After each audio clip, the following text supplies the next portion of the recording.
দারুচিনি দ্বীপ, হুমায়ুন আহমেদ। পর্ব ৪। এই কঠিন গম্ভীর মানুষটা অসুখ বিসুখ একেবারেই সহ্য করতে পারে না। অল্প শরীর খারাপই শিশুর মতো হয়ে যায়।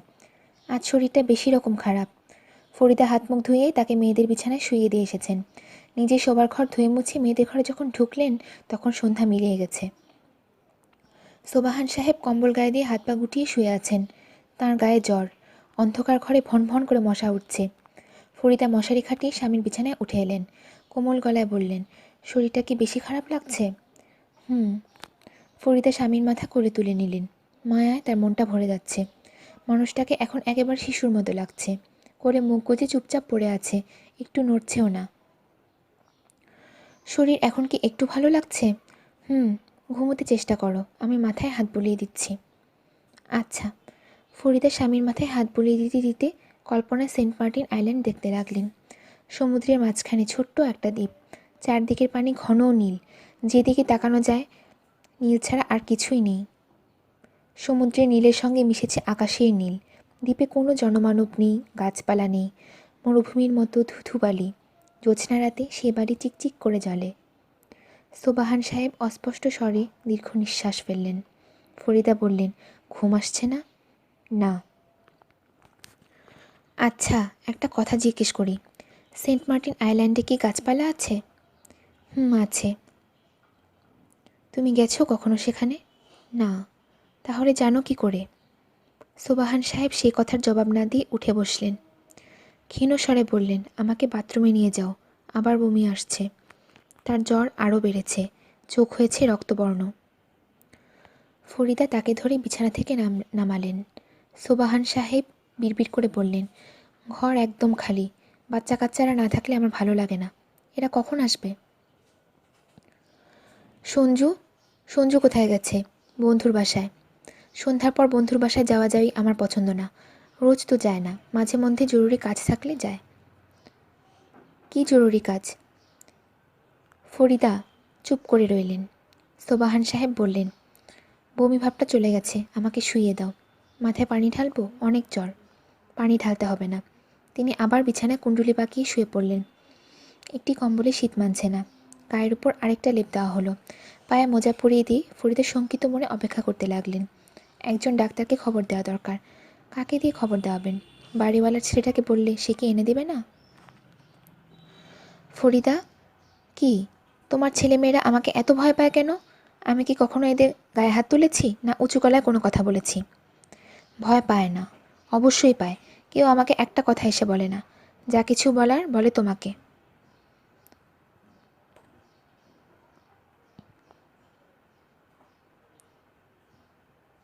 চুপ করে শুয়ে থাকো। শুয়েই তো আছি। মাঝে মাঝে মনটা খারাপ হয়, ভাবি কি করেছি আমি। গম্ভীর হয়ে থাকো, এই জন্যেই বোধহয় একটু দূরে দূরে থাকে। গম্ভীর হয়ে থাকলে অসুবিধা কী? একটা লোক যদি গম্ভীর হয়ে থাকে তাহলে তাকে কি কিছু বলা যাবে না? ওরা ভাবে ওদের কথা শুনলে তুমি রাগ করবে, তাই। এটা তো তুমিও ভাবো। আমি ভাববো কেন? তুমি যদি না ভাবো তাহলে সঞ্জুর জরুরি কথাটা আমাকে বললে না কেন?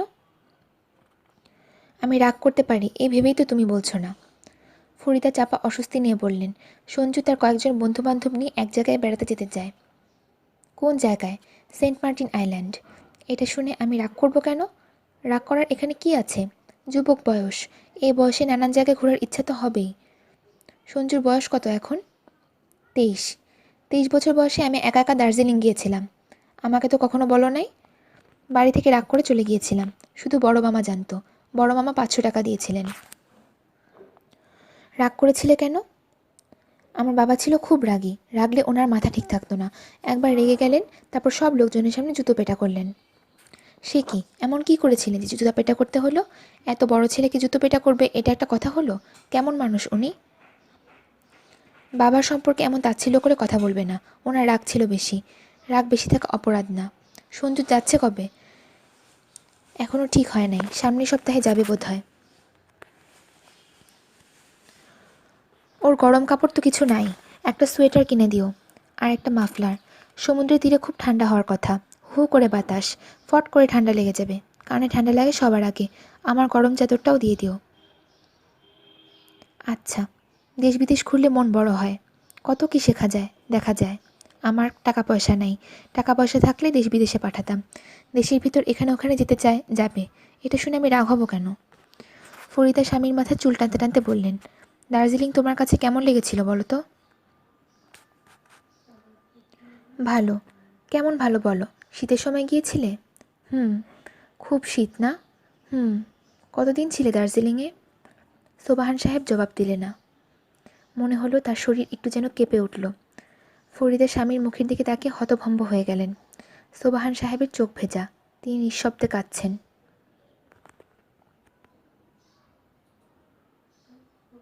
৩। রানার বড় ভাইয়ের বাড়ি আদাবরে।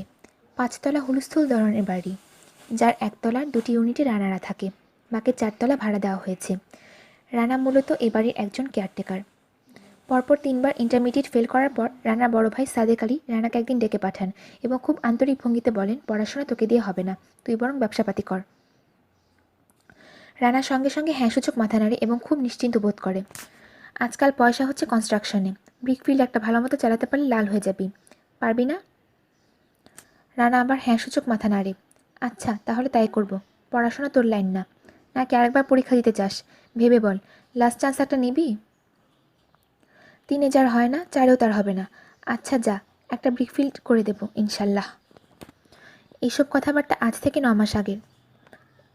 রানা মোটামুটি নিশ্চিত যে ব্রিকফিল্ডের রমরমা দিন তার আসছে, শুধু সময়ের ব্যাপার। গত 9 মাসে বাড়ির কেয়ারটেকারের দায়িত্ব তার ঘাড়ে চেপেছে।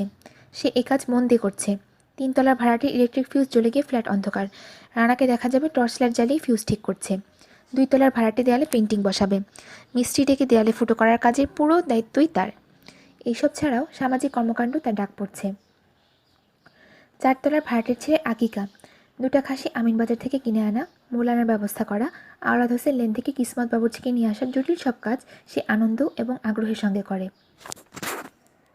রানার স্বভাব খুব মধুর, না হেসে কোনো কথা বলতে পারে না। সে যাই বলে তাই সে সমর্থন করে। কোনো ঝগড়াঝাটি শুরু হলে মধ্যস্থতার জন্য সে অসম্ভব ব্যস্ত হয়ে পড়ে। স্কুল এবং কলেজ জীবনের বন্ধুদের জন্য তার মমতার কোনো সীমা নেই। সে নিজে পড়াশোনা ছেড়ে দিয়েছে, কিন্তু অন্যদের পড়াশোনা ঠিকমতো হচ্ছে কিনা তা নিয়ে তার চিন্তার শেষ নেই। অনার্স ফাইনাল পরীক্ষার সময় সে তার প্রতিটি বন্ধুর পরীক্ষা কেমন হয়েছে তার খোঁজ প্রতিদিন নিয়েছে।